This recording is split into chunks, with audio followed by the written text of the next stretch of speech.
In 2008, I read about some Egyptian tourists who were kidnapped from a cave in the southern quadrant of the Sahara.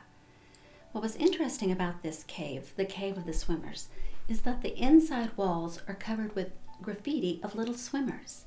Swimmers in the desert. That was fascinating to me, especially when I investigated and found that the nearest water was nearly 1,000 miles away.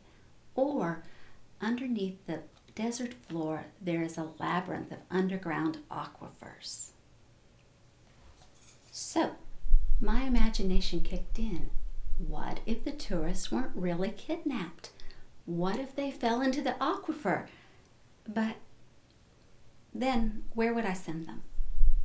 A couple of years later, I was eavesdropping on a very boring conversation about the origin of organized healthcare, and someone mentioned the 3rd century plague, the plague of Cyprian, that nearly destroyed the Roman Empire.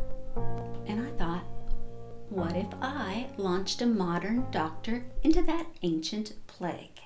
But when I started doing the 3rd century research, I was startled to learn that while the Roman Empire was struggling to survive this virus that was killing people to the tune of 5,000 people a day, Christian persecution rose to its all-time high.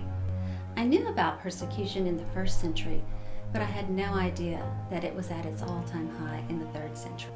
This deadly combination of plague and persecution forced this fledgling group of believers into a corner, and they had to make a very difficult choice. Stay and care for their persecutors, or flee and save themselves. What they did, what happened next, changed history.